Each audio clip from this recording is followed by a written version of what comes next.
Phoenix football is back. Alex Hager took a trip down to the Sunshine State to watch the Phoenix play and joins us live in the studio.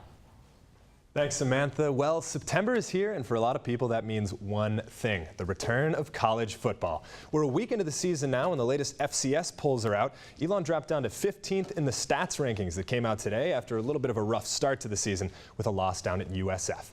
Elon struggled early as they were just getting out-hustled and out-muscled by the more physical FBS opponent, but there were a few bright spots that give us a hint as to what we can expect from this year's team.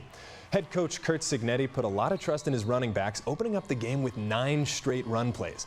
Malcolm Summers led that charge, taking 11 handoffs for 49 yards in the first quarter alone.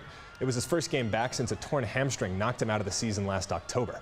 The backups got some time too. Breland Cyphers had some good touches, and true freshman Jalen Thomas got a chance to shine on the big stage, averaging over 9 yards a carry on 9 attempts. If he keeps it up, we should see lots of him later this fall.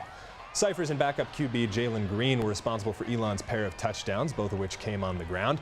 And on the defensive side, senior linebacker Warren Messer was an intimidating presence in the middle, making 9 tackles.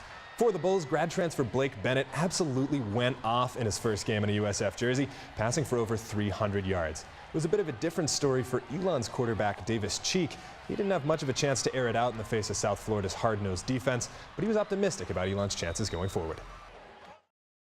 There's good things to draw from this game for sure. It's not like it's just over and that's the end of our season, anything like that. Like, no, Elon football is going to be back, and we're going to be a lot better next week. So the biggest thing is get back to it.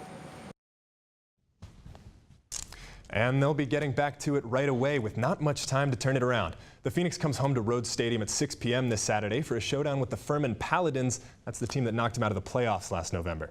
They're not the only team in action this week. Women's soccer takes on UNC Charlotte at 7 p.m. on Thursday. That one's over at Rudd Field. The volleyball team will look to continue their undefeated streak against an ACC opponent on Friday as they head to Wake Forest for a test against the Demon Deacons at 5. So the volleyball team has been on fire lately. I saw they played well at the Phoenix Classic.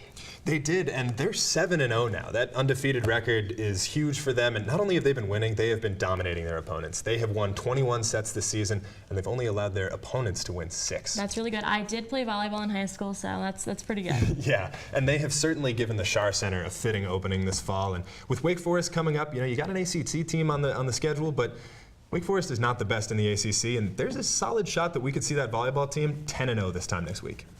I love the volleyball team, and I'm so glad to hear that they're doing well, but what about Elon's other teams? How are they doing? Well, there's been a lot of success all over the sports spectrum for Elon. Just last night, Elon men's soccer had a huge win. They were up at Rutgers. They won 8-1, their biggest one in D1 program history, and Inigo Bronte, the new Spanish member of the team, had 3 goals in the first half alone. That earned him the CAA Player of the Week. And a shout out to the women's soccer team as well, who got, with a win over Richmond last night, their 300th victory in program history.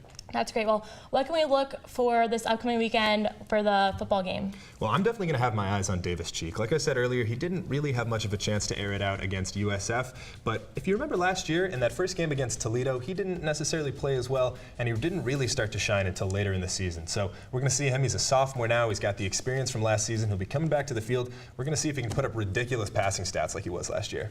Well, that's great. Thank you so much for joining us, Alex.